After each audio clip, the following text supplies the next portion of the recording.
Hello and welcome to the Managing Uncertainty podcast. This is Bryan Strawser, Principal and Chief Executive here at BrightPath. And in episode 207, we're going to dive into the realm of the crisis management team, an essential part of any organization's resilience strategy, whether you're a small company or a big company or just a startup. And in this episode, we're going to uncover the steps to building an effective crisis management team. So I want to start at the beginning. And that is understanding that the role of a crisis management team goes beyond just preparing for potential emergencies. It involves creating a robust system that can effectively respond when a crisis occurs. The crisis management team serves as our first line of defense against unforeseen threats, and it helps us ensure business continuity amidst chaos.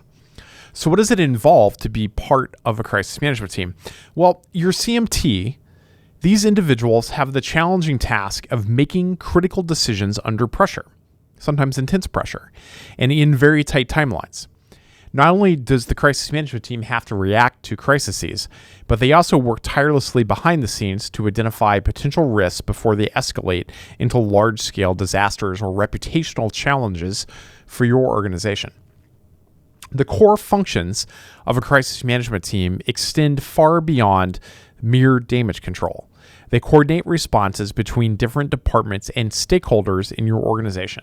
They have to maintain open lines of communication, or as we said during my time at Harvard's National Preparedness Leadership Initiative, they're cutting across your organizational silos by maintaining those open lines of communication.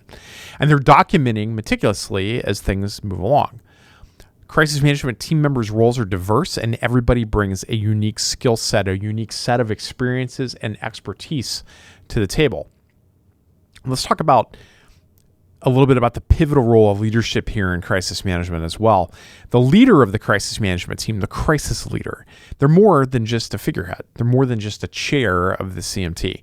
They shoulder the responsibility of guiding the team through effective decision-making, effective solutioning under pressure on these tight timelines.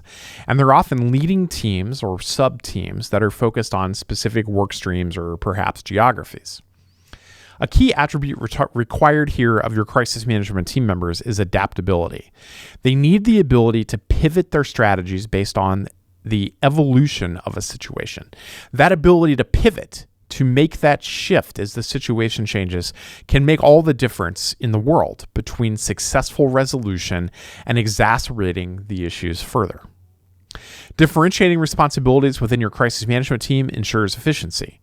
For instance, site managers at impacted sites are probably responsible for operational responses on site, whereas your marketing team may spearhead crisis communications and internal communication efforts. When you're forming your crisis management team, don't overlook the importance of having your communications team involved from the early stages. You need a well-crafted set of messages, and that can be the difference between panic and calm amidst chaos. Those individuals can ensure that the messaging resonates with your internal and external stakeholders. The activation of your crisis management team should be contingent upon a set of severity levels. The severity and nature of the incident matters. Your team should have a clear system for assessing what roles are being brought into action based upon the types of situations and the severity your company is facing.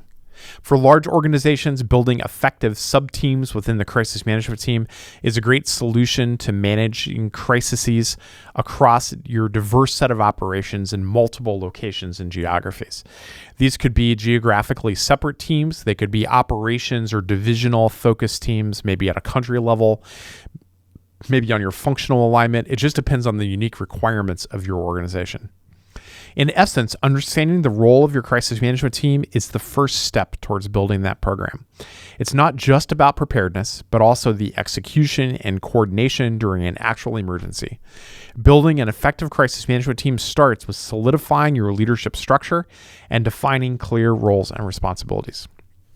And remember, here at BrightPath, we're ready to guide you through every step of the process, from our resiliency diagnosis to our other array of services. We're here to help you navigate uncertainty and disruption. That's it for this edition of the Managing Uncertainty podcast. We'll be back next week with another new episode. Be well.